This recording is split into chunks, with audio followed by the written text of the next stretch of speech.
আসসালামু আলাইকুম। আমি Mohammad Aslam Hossain, CAP department, chemical section, DUET. আজকে আমাদের যে টপিকস সেটা হচ্ছে ফিজিক্স পার্ট 1-এর দ্বিমাত্রিক অধ্যায়। আমরা আমাদের এই ভিডিওটার মাধ্যমে ফিজিক্স পার্ট 1-এর দ্বিমাত্রিক অধ্যায়টি সকল ম্যাথ কমপ্লিট করে দেওয়ার চেষ্টা করব। আমরা আশা রাখি আমাদের ভিডিওগুলো যদি আপনারা পরিপূর্ণ কমপ্লিটভাবে দেখেন, তাহলে এই অধ্যায় সম্পর্কে আপনাদের আর কোনো প্রবলেম থাকবে না। আমরা জানি যে এই দ্বিমাত্রিক অধ্যায়টা দুইভাবে করা যায়। একটা হচ্ছে এ অধ্যায়ের কিছু সূত্র আছে, প্রায় 20 থেকে 22টা হবে। আমরা এই সূত্রগুলো মুখস্থ করে এ অধ্যায়ের সবগুলো ম্যাথ করতে পারি। অথবা আরেকটা ফরম্যাট হচ্ছে, আমরা জানি যে এটা ফিজিক্স পার্ট 1-এর 3 নম্বর অধ্যায়। এর আগে 2 নম্বর অধ্যায়ে বলবিদ্যা ও গতির সমীকরণ নামের একটা অধ্যায় আছে। এই অধ্যায়টা আমরা অলরেডি করে আসছি। তো ওই অধ্যায়ে যে সূত্রগুলো আমরা অ্যাপ্লাই করছি, অর্থাৎ যেই সূত্রগুলো দ্বারা আমরা ম্যাথগুলো করছি, আমরা যদি ইচ্ছে করি ওই সূত্রগুলো দ্বারা এই দ্বিমাত্রিক অধ্যায়ের সবগুলো ম্যাথ করতে পারবো। এবং আমি যেটা মনে করি যে এটাই বেশি সহজ হবে। তাহলে আমাদের নতুন করে আর এই অধ্যায়ের জন্য কোনো সূত্র মুখস্থ করতে হবে না। এবং যদি কখনো আমাদের অঙ্ক কমন না আসে, অঙ্ক একটু ঘুরায় দেওয়া হয়, তাহলে আমরা অঙ্কটা সম্পর্কে পরিপূর্ণ বুঝতে পারবো এবং আশা করি করতে পারবো। যাই হোক, আমরা শুরু করি। প্রাথমিক কন্ডিশন আমরা যেটা আলোচনা করব যে এই অধ্যায়ের ম্যাথমেটিক্যাল প্রবলেম সলভ করার জন্য কোন কোন বিষয়গুলো আমাদের জানা দরকার, বা কোন বিষয়গুলো জানলে আমাদের ম্যাথ করতে কোনো প্রবলেম হবে না। এর আগে যেটা করব যে গতির অধ্যায়, অর্থাৎ আমরা জানি যে অনেকেই আছি যে এই ভিডিওটা আমরা ফার্স্ট টাইম দেখতেছি, অর্থাৎ এর আগের অধ্যায়টা যদি কারো করা না থাকে তাহলে তো এর আগের অধ্যায়ের সূত্রগুলো আমাদের জানা থাকবে না। তাহলে আমরা কি করব? এর জন্য ফার্স্ট টাইম আমি এর আগের অধ্যায়ের যে সূত্রগুলো আছে এই সূত্রগুলো বোর্ডে লিখে দিব। এবং যারা আগের অধ্যায়টা কমপ্লিট করে আসবেন এদের জন্য তো ভালো, আর যারা নতুন বা ফার্স্ট টাইম আমার ভিডিওটি দেখবেন এদের জন্য এই অধ্যায়টা করতে আশা করি কোনো প্রবলেম হবে না। তো আগের অধ্যায়টা করে যারা আসবেন এদের জন্য বেশি বেটার। তো আমরা জানি যে গতির সমীকরণের যতগুলো ম্যাথমেটিক্যাল প্রবলেম আমরা সলভ করছি, এর জন্য যে সূত্রগুলো ব্যবহার করছি, এক নম্বরে ছিল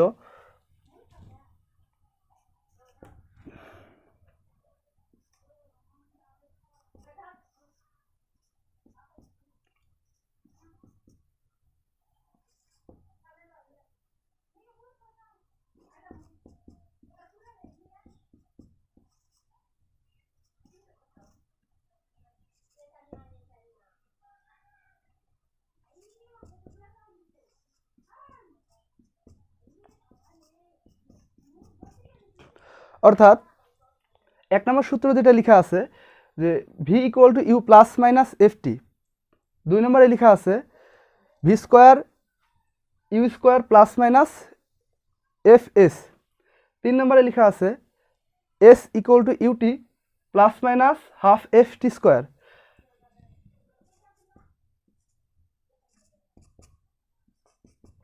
4 নম্বরে আমি লিখলাম এস ইকুয়াল টু ভিটি। আগের অধ্যায়ে যে সূত্রগুলো আমরা মুখস্থ করছি ওই সূত্রগুলোর ভিতরে এই 4টা সূত্র যদি আমাদের মনে থাকে, এই 4টা সূত্র দ্বারা আমরা দ্বিমাত্রিক অধ্যায়ে সবগুলো প্রবলেম সলভ করতে পারবো।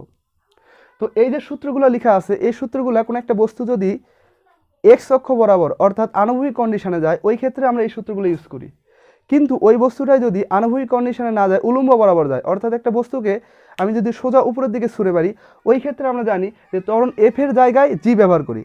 কেননা আমরা জানি যে কোনো একটা বস্তু যখন উপর দিকে যায় তখন এখানে অভিকর্ষীয় ত্বরণ কাজ করে, আর অভিকর্ষীয় ত্বরণকে আমরা জি দ্বারা প্রকাশ করে থাকি। অর্থাৎ এখানে যেখানে যেখানে এফ আছে শুধুমাত্র ওই জায়গাগুলোতে কি হবে, এফ এর পজিশনে জি বসবে। যেমন এখানে কি লিখবো, এফ এর জায়গায় জি, এফ এর জায়গায় জি, এফ এর জায়গায় জি। কোন ক্ষেত্রে? যদি কোনো একটা বস্তু উলম্ব কন্ডিশনে যায় ওই ক্ষেত্রে।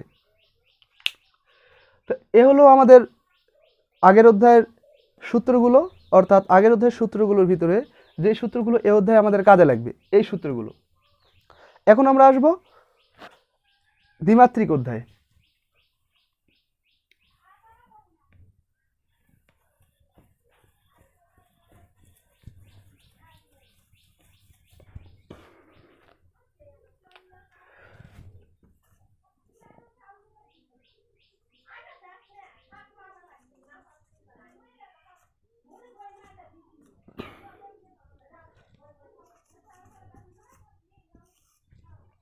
তো আমাদের আজকের অধ্যায়টির নাম হচ্ছে দ্বিমাত্রিক গতি, অর্থাৎ কোনো একটা বস্তুর যে গতির মাত্রা সেটা হচ্ছে দুইটা, বলাই আছে দ্বিমাত্রিক মানে গতির মাত্রা কয়টা, দুইটা। আর এর আগের যে অধ্যায়গুলো করছিলাম ওই ক্ষেত্রে কোনো একটা বস্তুর গতির মাত্রা কয়টা ছিল, একটা। তো এখন শুরু করা যাক দ্বিমাত্রিক গতি। দ্বিমাত্রিক গতি অর্থাৎ আমরা দ্বিমাত্রিক গতিতে আগের অধ্যায়ে যে সূত্রগুলো পাইলাম, এক নম্বরে ছিল V equal to U plus minus G T, দুই নম্বরে ছিল V square U square plus minus two G H, তিন নম্বরে ছিল H equal to U T plus minus half G T square, চার নম্বরে ছিল এস ইকুয়াল টু ভিটি। অর্থাৎ এখানে চারটা সূত্রের মধ্যে এই যে উপরে যে তিনটা সূত্র এখানে প্লাস মাইনাস লেখা আছে। প্লাস মাইনাস অর্থ হলো যদি কোনো একটা বস্তুর গতি কমে অর্থাৎ মন্দন কাজ করে ওই ক্ষেত্রে আমরা এই সূত্র এখানে মাইনাস ব্যবহার করব। আর যদি কখনো কোনো একটা বস্তুর গতি বাড়ে অর্থাৎ ত্বরণ কাজ করে ওই ক্ষেত্রে আমরা কি করব, প্লাস ব্যবহার করব। আর বস্তুর যদি গতি বাড়বেও না কমবেও না অর্থাৎ সমবেগ থাকবে অর্থাৎ বেগটা সবসময় সমান থাকবে ওই ক্ষেত্রে আমরা 4 নম্বর সূত্র S equal to V T use করব। অর্থাৎ এখানে প্লাস মাইনাস কোনো কিছু নাই, দেখেন। আচ্ছা শুরু করা যাক।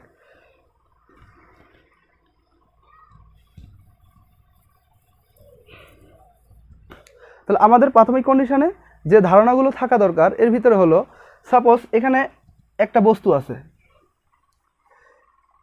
এই বস্তুটা আমি বললাম এইদিকে 100 নিউটন বলে টানতেছে, এই বস্তুটাকে এইদিকে কত নিউটন বলে টানতেছে, 100 নিউটন বলে টানতেছে।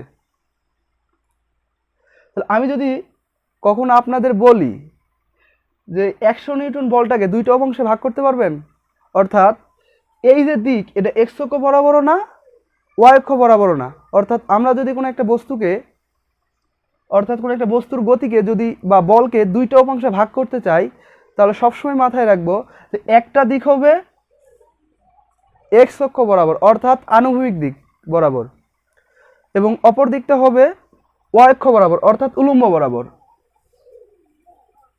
যেহেতু আমরা দ্বিমাত্রিক অধ্যায় করতেছি অর্থাৎ কোনো একটা বস্তুর প্রত্যেকটা বলকে বা প্রত্যেকটা গতিকে আমরা কি করব, সবসময় প্রাথমিক কন্ডিশনে দুইটা অংশে ভাগ করে নিব। অর্থাৎ এরকম যদি কোনো একটা বস্তু থাকে এটাকে যদি আমি 100 নিউটন বলে টানি, 100 নিউটন বলে টানলে সেটা এইদিকে চলে যাবে। কিন্তু আমি যদি কখনো বলি 100 নিউটন বলটাকে দুইটা অংশে ভাগ করো তাহলে কি হবে।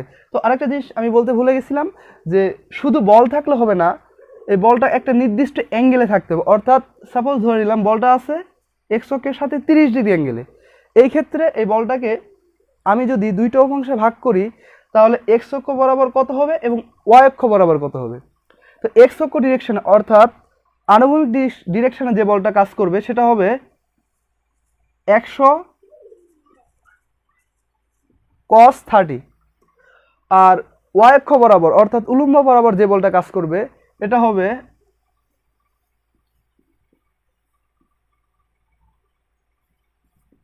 100 sin 30। এখন আপনাদের মনে প্রশ্ন হলো এখানে 100 cos 30 কিভাবে হলো আর এখানে 100 sin 30 কিভাবে হলো, অর্থাৎ এখানে cos কেন আসলো আর এখানে sin কেন আসলো, এটার অ্যান্সার আছে। আচ্ছা আমি ধরে নিলাম যে এদিকে একটা বল কাজ করতেছে, এইদিকে একটা বল কাজ করতেছে, এইদিকে একটা বল কাজ করতেছে, এই যে এ একটা রেখা এ একটা রেখা এ একটা রেখা, এই যে তিনটা রেখা দ্বারা এটা একটা ত্রিভুজ সেকশন হয়ে গেছে না। অর্থাৎ আমি যদি এই বলটাকে এখানে না দিয়ে এর সমান্তরাল এইখানে চিন্তা করি অথবা এই বলটাকে এখানে না দিয়ে যদি এর সমান্তরাল এখানে চিন্তা করি তাহলে এটা একটা ত্রিভুজ সেকশন হয়ে যাবে। তাহলে এটা যদি একটা ত্রিভুজ সেকশন হয় তো সাপোজ এটা এইভাবে আছে, তো এটাকে আমি এখানে দিলাম, তাহলে এই ত্রিভুজটার ভূমি বরাবর যে বলটা কাজ করতেছে সরি এই ত্রিভুজটার অতিভুজ বরাবর যে বলটা কাজ করতেছে এটা হচ্ছে 100 নিউটন, অ্যাঙ্গেল আছে কত 30 ডিগ্রি। তাহলে আমি যদি আপনাদের বলি যে কোনো একটা ত্রিভুজ সেকশনের অতিভুজ হচ্ছে 100, ভূমি হলো 30, সরি ভূমির সাথে কোণ আছে 30, তাহলে ভূমি বরাবর যে বলটা কাজ করবে এটা কত নিউটন বল বলতে পারবেন না। তা আমরা যদি লিখি যে cos থিটা অর্থাৎ cos 30 ইকুয়াল টু আমরা কি জানি যে ত্রিভুজের ভূমি ভাগ অতিভুজ। এখানে ত্রিভুজের ভূমি সাপোজ ধরে নিলাম x আর ত্রিভুজের লম্বটাকে ধরে নিলাম y। তাহলে এখানে x মানে ভূমি ভাগ অতিভুজ। তাহলে এক্সটা যদি এখানে ভূমি হয় তাহলে x ইকুয়াল টু আমরা কি লিখতে পারি 100 cos 30 ডিগ্রি। অর্থাৎ এই যে দেখেন এখানে আমাদের x অক্ষ বরাবর যে বলটা আসছে 100 cos 30 ডিগ্রি আসছে। আসলে এটা আসছে এরকমভাবে। আমরা অঙ্ক যখন করব অঙ্কের ভিতরে এগুলো আমাদের উল্লেখ করার দরকার নেই, এগুলো অনেক বেসিক লেভেলের কথা। এজন্য কি করব, যখন আমরা সরাসরি ম্যাথ সলভ করব অর্থাৎ অঙ্ক করব ওই ক্ষেত্রে আমরা সরাসরি এভাবে লিখে দিব, এভাবে দেখানোর কোনো দরকার নাই। আবার সেম আমি যদি কি করি এই y অক্ষ বরাবর যে বলটা এটা যদি বের করতে চাই অর্থাৎ এই ত্রিভুজে যদি লম্ব বের করি ওই ক্ষেত্রে কি হবে sin থিটা ইকুয়াল টু আমরা কি জানি যে কোনো একটা ত্রিভুজের লম্ব ভাগ অতিভুজ। তাহলে এখানে লম্ব ইকুয়াল টু আমরা কি বের করতে পারি y ইকুয়াল টু 100 sin 30। এই যে দেখেন এখানে y অক্ষ বরাবর যে বলটা এটা 100 sin 30 চলে আসছে। তো আমরা এখানে বল নিয়ে আপনাদের দেখাই দিছি, কিন্তু আমরা যখন অঙ্ক করতে যাব এই অধ্যায়ের অঙ্কের ভিতরে কোনো বল থাকবে না, অর্থাৎ শুধুমাত্র বলের পজিশনে বেগ থাকবে। তো আমরা যেহেতু এর আগে বিভিন্ন সময় দেখা গেছে যে পলিটিক্যালে থাকা অবস্থায় ডিপ্লোমাতে মেকানিক্সের ম্যাথ করে আসছি, বল বিভাজন নামের একটা অধ্যায় ছিল। তো এটা অনেকের কাছেই পরিচিত, অর্থাৎ বল দেওয়া থাকলে এটা বুঝতে সুবিধা হয়। এজন্য যেহেতু আমরা স্টার্টিং অর্থাৎ প্রাথমিক কন্ডিশনে বুঝাইতেছি এজন্য এখানে বল দ্বারা বুঝাইতেছি। কিন্তু এই অধ্যায়ের অঙ্ক যখন করতে যাব শুধুমাত্র বলের জায়গায় বেগ থাকবে। এখানে বল থাক আর বেগ থাক, কন্ডিশন বা সিস্টেম সব একই। তো যাই হোক, আশা করি এটা সম্পর্কে আপনারা মোটামুটি বুঝতে পারছেন। তাহলে প্রথম স্টেপ অর্থাৎ কোনো একটা অঙ্ক শুরু করার প্রথম স্টেপ হলো সুন্দর করে চিত্র অঙ্কন করে নিব। চিত্র অঙ্কন করার পরে যে বেগটা দেওয়া থাকবে ওই বেগটাকে আমরা কি করব, যদি x অক্ষ আর y অক্ষ বরাবর সরাসরি দেওয়া না থাকে তাহলে দুইটা অংশে ভাগ করে নিব। এখানে যদি কোনো একটা বস্তুকে আমি সাপোজ এখানে একটা বস্তু আছে, এই বস্তুটাকে আনুভূমিকের সাথে থিটা ডিগ্রি অ্যাঙ্গেলে এবং ইউ বেগে আমি উপরের দিকে নিক্ষেপ করলাম, অর্থাৎ থিটা ডিগ্রি অ্যাঙ্গেলে ইউ আদি বেগে উপরের দিকে নিক্ষেপ করলাম।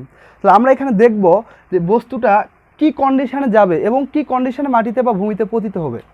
অর্থাৎ এই বস্তুটা এভাবে যদি নিক্ষেপ করি তাহলে বস্তুটা এভাবে উপরের দিকে উঠতে থাকবে, এবার উপরের দিকে উঠবে উঠবে উঠবে উঠতে উঠতে এমন একটা সময় আসবে যে বস্তুটা উপরের দিকে সে আর উঠতে পারবে না, অর্থাৎ বস্তুটা উপরের দিকে ওঠার মতো বেগ শূন্য হয়ে যাবে। অর্থাৎ বস্তুটা এখানে হচ্ছে সর্বোচ্চ পজিশন, অর্থাৎ এর চেয়ে বেশি সে আর উপরের দিকে উঠবে না। তাহলে যখন সে আর উপরের দিকে উঠবে না অর্থাৎ উপরের দিকে ওঠা তার বন্ধ হয়ে যাবে, ওই পজিশনে বস্তুটার উপরের দিকে ওঠার মতো বেগ শূন্য, যার কারণে সে আর উপরের দিকে উঠতে পারবে না এবং নিচের দিকে নামার বেগও শূন্য, অর্থাৎ এই পজিশনে বস্তুটা নিচের দিকেও নামতে পারবে না। তাহলে ওই পজিশনে বস্তুটা কি করবে, খুবই অল্প সময়ের জন্য আনুভূমিক বরাবর চলবে, অর্থাৎ আনুভূমিক বরাবর যাবে। যাওয়ার পরে যেভাবে সে উপরের দিকে উঠছে ঠিক সেম কন্ডিশন করে আস্তে আস্তে সে কী করবে, আবার নিচের দিকে পড়তে থাকবে এবং অবশেষে যে কন্ডিশনে উপরের দিকে ওঠা শুরু করছিল ওই কন্ডিশনে মাটিতে পতিত হবে, অর্থাৎ এখানে পতিত হলো। অর্থাৎ এখানে যখন মাটিতে পতিত হবে কত বেগে পতিত হবে, এখানে কত বেগে ছুঁড়ে মারছিলাম ইউ বেগে, অর্থাৎ ইউ বেগেই পতিত হবে। আনুভূমিকের সাথে কত ডিগ্রি অ্যাঙ্গেলে তাকে ছুঁড়ে মারছিলাম, থিটা অ্যাঙ্গেলে, তাহলে এখানে থিটা অ্যাঙ্গেলই হবে। আচ্ছা, এখানে আপনাদের একটা প্রশ্ন হলো যে আমি এখানে ইউ কেন দিলাম আর এখানে থিটা এখানে কেন দিলাম। মাটিতে দেখেন এটা যদি মাটি হয় এই থিটা মানে এই থিটা, অর্থাৎ এ অ্যাঙ্গেল সেম। আমরা যদি এখানে দেখাইতে চাই অর্থাৎ জিনিসটাকে এখানে দেখালে বুঝাইতে একটু সমস্যা হবে বা এখানে হিবিজিবি হয়ে যাবে, অর্থাৎ বোঝাটা একটু কষ্টকর হয়ে যাবে। এই জন্য আমি এখানকার কন্ডিশনটা এখানে নিচে দেখাইতেছি। যাই হোক, তাহলে এই বস্তুটা এখান থেকে আমি কি করলাম, থিটা কোণে ইউ আদি বেগে উপরের দিকে নিক্ষেপ করলাম। তাহলে বস্তুটা আস্তে আস্তে কি সর্বোচ্চ পজিশনে আসলো, আসার পরে উপরের দিকে ওঠে নাই, এই জন্য উপরের দিকের বেগ শূন্য, নিচের দিকেও নামে এই জন্য নিচের দিকের বেগ শূন্য। অল্প সময়ের জন্য কি করছে, আনুভূমিক বরাবর চলছে, চলার পরে সে আস্তে আস্তে যেভাবে উপরের দিকে উঠছে সে আস্তে আস্তে আবার কি নিচের দিকে পড়ে গেল। আচ্ছা, তাহলে এই বস্তুটাকে আমি যদি বলি যে এই বস্তুটার সর্বোচ্চ আনুভূমিক পাল্লা কত, অর্থাৎ এই বস্তুটা এখান থেকে সর্বোচ্চ আনুভূমিক কত দূরত্ব অতিক্রম করছে। তাহলে আনুভূমিক বলতে কি বোঝায়? এক্স অক্ষকে বোঝানো হয়, অর্থাৎ বস্তুটা এখান থেকে সর্বোচ্চ যে এখানে আসছে এস, এই দূরত্ব। এই এসটা হলো এই ক্ষেত্রে এই বস্তুটার সর্বোচ্চ আনুভূমিক পাল্লা অথবা সর্বোচ্চ আনুভূমিক রেঞ্জ অথবা সর্বোচ্চ আনুভূমিক দূরত্ব বলতে পারেন। এবং এই বস্তুটার সর্বোচ্চ উচ্চতা কত? উচ্চতা বলতে বোঝানো হইতেছে এই বস্তুটা সর্বোচ্চ কত উপরে উঠেছিল, অর্থাৎ বস্তুটা সর্বোচ্চ এখানে উঠছিল, তাহলে এটা যদি ভূমি হয় এখান থেকে উচ্চতাটা কত, এটাকে বল আমরা এইচ দ্বারা প্রকাশ করি। তো এখানে এইচটা হলো এই বস্তুটার সর্বোচ্চ উচ্চতা, আর এসটা হলো বস্তুটার সর্বোচ্চ আনুভূমিক পাল্লা। এবং এই বস্তুটা এখান থেকে এখানে আসতে যে সময় নেবে এবং এই বস্তুটা এখান থেকে এখানে আসতে সেম সময় নেবে। বিষয়টা ক্লিয়ার? আমি আবার বলি, এই বস্তুটা এখান থেকে এখানে আসতে যে সময় নেবে এই বস্তুটা এখান থেকে এখানে আসতে সেম সময় নেবে। অর্থাৎ আমি যদি বলি বস্তুটা এখান থেকে এখানে আসতে অর্থাৎ উপরের দিকে উঠতে t1 পরিমাণ সময় ব্যয় করছে, তাহলে বস্তুটা নিচের দিকে নামতে অর্থাৎ এখান থেকে এখানে আসতে কত সময় লাগবে? সাপোজ ধরে নিলাম t2। তাহলে এই ক্ষেত্রে t1 আর t2 কি দুটাই সমান। শুধু তাই নয়, বস্তুটা এখান থেকে এখানে আসতে যে সময় নেবে এই বস্তুটাকে যদি এখান থেকে ছেড়ে দেওয়া হয় এখান থেকে এখানে আসতে সেম সময় নেবে, অর্থাৎ কত সময় নেবে? t1। আবার আমি যদি বস্তুটাকে এখান থেকে এভাবে মারি অর্থাৎ সোজা এই দিকে মারা হইতো, তাহলে এখান থেকে এখানে আসতে t1 পরিমাণে সময় নিত। আবার সেম বস্তুটা এখান থেকে এখানে আসতে যদি সময় নেয় t2, তাহলে এখান থেকে এখানে আসতে কত নেবে? t2। আবার যদি এখান থেকে এখানে মারা হতো অথবা এখান থেকে এখানে মারা হয় তাহলে t2 পরিমাণে কি সময় নেবে। তাহলে আমরা এখান থেকে যে বিষয়গুলো জানলাম, প্রাথমিক কন্ডিশনে যদি একটা বস্তুকে উপরের দিকে নিক্ষেপ করি এটা সর্বোচ্চ পজিশনে যাবে, যাওয়ার পরে কি করবে? অল্প সময়ের জন্য আনুভূমিক বরাবর চলবে, চলার পরে সে যেভাবে উপরের দিকে উঠছে সেম কন্ডিশনে নিচের দিকে নামবে। আচ্ছা, এটা হচ্ছে বস্তুটার সর্বোচ্চ আনুভূমিক পাল্লা বা দূরত্ব, এটা আমি কয়েকবার বলছি। আর এটা হচ্ছে বস্তুটার সর্বোচ্চ উচ্চতা। কিন্তু আমি যদি বলি এই বস্তুটার সময়কাল কত বা বিচরণকাল কত বা বাতাসে কতক্ষণ ছিল, তা বিচরণকাল বলতে বোঝানো হইতেছে যে বস্তুটা এখান থেকে যাত্রা শুরু করছে, সে এইভাবে কি এই পর্যন্ত আসছে, অর্থাৎ t1 আর t2 দুটা যদি আমি যোগ করে দেই অথবা t1 t2 দুটাই যেহেতু সমান t1 গুণন যদি 2 দেয় তাহলে এই বস্তুটার কি আমরা বিচরণকাল পাবো, অর্থাৎ বস্তুটা কতক্ষণ বাতাসে ছিল সেটা বের করতে পারবো। তো আমরা যখন কোনো একটা অঙ্ক সলভ করতে যাব প্রাথমিক কন্ডিশনে এরকম চিত্র অঙ্কন করে নিব, অঙ্ক পরে পরে সুন্দর করে চিত্রটা অঙ্কন করে নিব। নেওয়ার পর যে কাজটি করতে হবে আমাদের, যে এই বস্তুটার এখান থেকে কি যাত্রা শুরু করছে, যেখান থেকে যাত্রা শুরু করবে বা যেখান থেকে বস্তুটাকে নিক্ষেপ করা হবে প্রাথমিক কন্ডিশনে দেখেন আণবিকের সাথে থিটা কোণে ইউ বেগে আছে, এই বেগটাকে আমরা প্রাথমিক কন্ডিশন দুইটা উপাংশে ভাগ করে নিব। কারণ আমরা জানি যে আমরা যে সূত্রগুলো ব্যবহার করব এই সূত্রগুলো হয় আণবিক বরাবর অথবা কি উলম্ব বরাবর, অর্থাৎ এরকম কার্ভ আকৃতির কোনো সূত্র আমরা এই অধ্যায়ের জন্য কি প্রমাণ করি নাই বা করবো না। তাহলে এইটাকে যদি আমি দুইটা উপাংশে ভাগ করি তাহলে কিভাবে ভাগ করব? আচ্ছা, তাহলে এটা হচ্ছে উলম্ব উপাংশ আর এটা হচ্ছে আণবিক উপাংশ। তাহলে এই যে উলম্ব উপাংশ, তাহলে এটা যদি থিটা হয় এটা যদি ইউ হয় তাহলে এটা হবে ইউ সাইন থিটা আর এটা হবে ইউ কস থিটা। অর্থাৎ এই বস্তুটার উলম্ব বেগ হচ্ছে এই পজিশনে ইউ সাইন থিটা এবং আণবিক বরাবর বেগ হচ্ছে এই পজিশনে ইউ কস থিটা। আর এই দুটা বেগের আমি যদি লব্ধি বের করি বা লব্ধি বেগ বলি অর্থাৎ বলের বেগ বলি তাহলে এখানে ইউ, বস্তু চলবে ইউ বেগে, কিন্তু একটা বস্তুর সবসময় দ্বিমাত্রিকের অঙ্কের ক্ষেত্রে তিনটা বেগ থাকবে। একটাকে বলবো বলের বেগ অথবা লব্ধি বেগ অর্থাৎ যে বেগে বলটা চলবে, আর একটা বেগ থাকবে আণবিক বরাবর বেগ আর একটা বেগ থাকবে উলম্ব বরাবর বেগ। তো বস্তু যেই পজিশনে যাক আর বস্তু যেখানেই থাক না কেন দ্বিমাত্রিকের অঙ্কের ক্ষেত্রে এই বস্তুটার সবসময় আণবিক বেগ সেম থাকবে, অর্থাৎ বস্তুটা যখন এই পজিশন থেকে এই পজিশনে আসবে তখনও কি বস্তুটার তিনটা বেগ থাকবে। একটা বেগের নাম হবে কি লব্ধি বেগ অথবা বলের বেগ, আর একটা বেগ হবে আণবিক বেগ আর একটা বেগ হবে উলম্ব বেগ। তা আমি যদি বলি এই পজিশনে বস্তুটার লব্ধি বেগ কত, এটা আমার জানা নাই, এটা বের করতে হবে। আবার যদি বলি যে বস্তুটার এই পজিশনে উলম্ব বেগ কত, এটাও আমার জানা নাই, বের করতে হবে। কিন্তু আমি যদি বলি এই পজিশনে বস্তুটার আণবিক বেগ কত, তাহলে আমি এখানে লিখতে পারবো এই যে আণবিক এখানে কত পাইছি, আণবিক বেগ আমরা এখানে পাইছি কত ইউ কস থিটা, তাহলে এখানে হবে ইউ কস থিটা। অর্থাৎ দ্বিমাত্রিকের অঙ্কের ক্ষেত্রে বস্তু আনুভূমিক বরাবর সবসময় সমবেগে যায়, অর্থাৎ আনুভূমিক বরাবর বেগটা সবসময় সমান থাকে।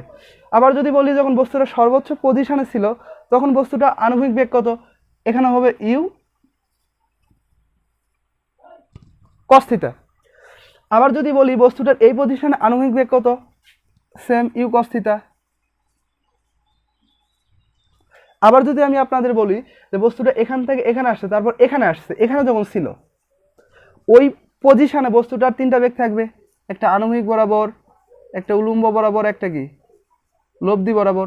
লব্ধি বেগকে আমরা আর দ্বারা প্রকাশ করতে পারি অথবা আর ভি দ্বারা প্রকাশ করতে পারি, আর উলম্ব বেগটাকে আমরা ভি ওয়াই দ্বারা প্রকাশ করলাম, যেহেতু ওয়াই অক্ষ বরাবর এই জন্য ভি ওয়াই দিলাম, এখানেও ভি ওয়াই দিলাম। কিন্তু বললাম এখানে আনুভূমিক বেগ কত, তাহলে আপনারা কি দিবেন, ভিএক্স দিবেন, যে এক্স অক্ষ বরাবর বেগ, সুতরাং ভিএক্স নো, সবসময় আনুভূমিক বেগ সেম থাকবে, সুতরাং এখানে কত হবে ইউ কস থিটা। অর্থাৎ আমরা দেখতেছি যে এখানেও যেটা আনুভূমিক বেগ, এখানেও ওইটা, এখানেও ওইটা, এখানেও ওইটা, এখানেও ওইটা, অর্থাৎ দ্বিমাত্রিকের অঙ্কের ক্ষেত্রে আনুভূমিক বেগ সবসময় সমান থাকবে, অর্থাৎ আনুভূমিক বরাবর বস্তু সবসময় সমবেগে চলবে। আচ্ছা, তারপরে যেটা বলবো যে আমাদের এখানে দেখা যাইতেছে, দেখেন যে এই পজিশনের উলম্ব বেগ ইউ সাইন থিটা, আর এই পজিশনের উলম্ব বেগ ভি ইকুয়াল টু 0। তাহলে আমি যদি আপনাদের কখনো বলি যে এই পজিশনটাকে আমি টানে এই পজিশনে নিয়ে চলে আসলাম, এটা মনে রাখবেন, এটা অনেক বেশি গুরুত্বপূর্ণ এবং ইম্পর্টেন্ট বিষয়। আমি যদি বলি আপনাদের এই পজিশনটাকে টানে এই পজিশনে নিয়ে চলে আসবেন, অর্থাৎ উপরে পজিশন ঠিক থাকবে, শুধু এই পজিশনটাকে টানে হাত দিয়ে ধরে মনে করেন এখান থেকে নিলাম, এখান থেকে নিয়ে এখানে নিয়ে চলে আসলাম। তাহলে বলেন তো এই বস্তুটার এই পজিশনে উলম্ব বেগ কত, ইউ সাইন থিটা। এই পজিশনে উলম্ব বেগ কত, 0। অর্থাৎ বস্তুটা এই পজিশন আর এই পজিশন দুটা সেম কথা, কারণ হইতেছে আমরা জানি যে একই লেভেলে একটা বস্তুর বেগ সমান, অর্থাৎ এখানে এই বস্তুর বেগ যেটা হবে, এই বস্তুকে আমি যদি এখান থেকে নিক্ষেপ না করে যদি এখান থেকে নিক্ষেপ করতাম তাহলে কি হইতো, উলম্ব বেগ সেমই থাকতো। অর্থাৎ একটা বস্তুর একই লেভেলে বেগ সবসময় সেম হবে। অথবা আপনারা আরেকভাবে চিন্তা করতে পারেন, এই পজিশনটা এখানে না হয় যদি এখান থেকে টেনে নিয়ে এখানে নিয়ে চলে আসেন, তাহলে এই পজিশন আর এই পজিশন। আচ্ছা, এগুলো আমি কেন বলতেছি, এগুলো বলার কারণ হচ্ছে আমরা যখন ম্যাথমেটিক্যাল প্রবলেম সলভ করতে যাব তখন এগুলো আমাদের লাগবে। এজন্য আমি হালকা অর্থাৎ অল্প করে আমি আপনাদের বলে রাখতেছি, যেন পরবর্তীতে অঙ্ক করতে গেলে আপনাদের বুঝতে বেশি সুবিধা হয়। তাহলে আমি যদি কখনো এই পজিশনটাকে টেনে এই পজিশন নিয়ে চলে আসি, অথবা এটা এখানেই থাকে, এই পজিশনটাকে টানে এই পজিশন নিয়ে আসি, তাহলে ওই ক্ষেত্রে দেখেন কি হবে, উপরের পজিশন হচ্ছে এইটা ভি ইকুয়াল টু 0, নিচের দিকের বেগ 0, এইদিকে হইতেছে ইউ কস থিটা, আর এখানে থাকতেছে উপরের দিকে বেগ কত, U equal to U sine theta, এই বেগটা হইতেছে ইউ কস থিটা। এটা আপনাদের দেখানোর কারণ হইতেছে, আমি যদি আপনাদের কখনো বলি যে এই বস্তুটার এখানকার উলম্ব শেষ বেগ জানা আছে, এখানকার উলম্ব শেষ বেগ কত হবে, সাপোজ আমি থিটার মানটা দিয়ে দিলাম 30 ডিগ্রি, তাহলে দেখেন অলরেডি আমরা কিন্তু এই টাইপের অঙ্ক করে আসছি। অর্থাৎ একটা বস্তুকে যদি এখান থেকে নিক্ষেপ করতাম সোজা উপরের দিকে, আর ওটা যদি এই পজিশনে আসতো, গতির অধ্যায় যেটা আমরা করছি ওই ক্ষেত্রে যে সূত্রটা ইউজ করতাম, V equal to U minus GT, অথবা V square equal to E square minus 2jx। এই সূত্রগুলো ব্যবহার করে কিন্তু আমরা কি করছি, কোনো একটা বস্তুর আদি বেগ অথবা শেষ বেগ অথবা এই বস্তুর এখান থেকে এখানে আসা অতিক্রান্ত দূরত্ব এগুলো বের করছি। তো সেম ওইভাবে এখানেও বের করব। দেখ, আমরা এখানে ডিটেলস না বলি, আমরা অঙ্ক করতে গেলে আশা করি খুব ভালোভাবে বুঝতে পারবো। এটা আপাতত এতটুকু বুঝলেই হবে। আমাদের মেন থিম ছিল এইটা হচ্ছে বোঝানোর মানে মেন থিম। এটা আপনারা যদি ক্লিয়ারভাবে বুঝতে পারেন তাহলে এটা আমাদের এখন লাগবে না, এটা মিশাই দিলাম। এখানে কি কত আছে, ইউ সাইন থিটা। তাহলে আমি জাস্ট শেষ মানে লাস্ট কন্ডিশন লাস্টে অর্থাৎ সূত্র বোঝানোর শেষে আমি আরেকবার জিনিসটা রিপিট করতেছি যাতে করে আপনাদের বুঝতে সুবিধা হয়। আমরা যখন দ্বিমাত্রিকের অঙ্ক করতে যাব তখন কি করব, একটা বস্তুকে যদি এখান থেকে নিক্ষেপ করি তাহলে বস্তুটা এখান থেকে কি করবে, উপরের দিকে উঠতে উঠতে একসময় সর্বোচ্চ উচ্চতায় পৌঁছাবে। সর্বোচ্চ উচ্চতায় পৌঁছানোর পর তার উলম্ব উপরের দিকে ওঠার বেগও শূন্য, নিচের দিকে নামার বেগও শূন্য। ওই সময় কি করব, অল্প সময়ের জন্য সেটা আণবিক বরাবর চলবে। চলার পরে যেভাবে সে উপরের দিকে উঠছে সেম কন্ডিশন আবার কি নিচের দিকে নামবে, এবং যেই কন্ডিশনে উপরে ওঠা শুরু করছিল সেম কন্ডিশনে সে কি ভূমিতে পতিত হবে। এই এইচটা হলো বস্তুটার সর্বাধিক উচ্চতা, এই এসটা হলো বস্তুটার সর্বাধিক আণবিক পাল্লা অথবা সর্বাধিক আণবিক দূরত্ব বলতে পারেন। এই বস্তুটা এখান থেকে এখানে আসতে যে সময় নেবে, এখান থেকে এখানে আসতে কি সেম পরিমাণ সময় লাগবে, এবং এখান থেকে এখানে আসতে কি সেম পরিমাণ সময় লাগবে। তাহলে এখান থেকে এখানে ওঠার সময়, এখান থেকে এখানে নামার সময় এবং এখান থেকে এখানে আসার সময় জাস্ট বস্তু তো এই দিক দিয়ে যাইতেছে। আপনারা হয়তো ভাবতে পারেন যে এখান থেকে এখানে কিভাবে আসবে, বস্তু তো এই দিক দিয়ে যাইতেছে। আসলে আমরা কল্পনা করতেছি, যদি যদি বস্তুটা এখান থেকে ছোড়া হয়তো আর এখানে আসতো ওই ক্ষেত্রে, যদি আমরা এটা কল্পনা করতেছি, অথবা এখান থেকে ছোড়া হতো এখানে আসতো ওই ক্ষেত্রে, ঠিক আছে। আচ্ছা, তাহলে এখান থেকে এখানে আসার সময় এবং এখান থেকে এখানে আসার সময় যেহেতু সমান, অর্থাৎ আমরা লিখতে পারি T1 ইকুয়াল টু T2, অর্থাৎ T1 এবং T2, অর্থাৎ এখানে দুইটা সমান। তাহলে আমরা ইচ্ছে করলে এটাকে টি দিতে পারতাম, এটাকে অথবা দুটাকে টি দিতে পারতাম, অথবা দুটা মিলে টি দিতে পারতাম। তো এরকম কেন করলাম, এরকম করার উদ্দেশ্য হইতেছে T1 দ্বারা বুঝাইতেছি বস্তুটা উপরের দিকে উঠতেছে, আর T2 যে সময় দ্বারা বুঝাইতেছি এই সময় বস্তুটাকে নিচের দিকে নামতেছে। তো যাই হোক, মোটামুটি আমরা যতটুকু ধারণা নিলাম, এতটুকু ধারণা নিলেই আশা করি এই অধ্যায়ের ম্যাথে আপনাদের আর কোনো প্রবলেম থাকবে না। আমরা এই অধ্যায় থেকে মোটামুটি 20 থেকে 21টা ম্যাথ করব, যেটা আমি আপনাদের এর আগে বলে দিছি। 20 থেকে 25টা ম্যাথ যদি করি, সবগুলো অঙ্ক আমার বাছাই করা অঙ্ক, আমাদের এই বাছাই করা অঙ্কগুলো যদি করি, আপনাদের ডুয়েট অ্যাডমিশন পরীক্ষায় যদি কোনো ধরনের প্রশ্ন আসে এই অধ্যায় থেকে, যে কোনো প্রশ্ন যদি এই অধ্যায় থেকে প্রশ্ন আসে, তাহলে অবশ্যই আপনারা অ্যান্সার করতে পারবেন, এটা নিয়ে চিন্তার কোনো কারণ নেই। এবং এই অধ্যায়টা আশা করি ভালোভাবে একটু আমার ভিডিওগুলো দেখার চেষ্টা করবেন, তাহলে পরবর্তীতে আপনাদের এই অধ্যায় নিয়ে আর কোনো টেনশন বা চিন্তা করতে হবে না। এর পরের অংশ দেখার জন্য পর্ব 2 ওপেন করেন।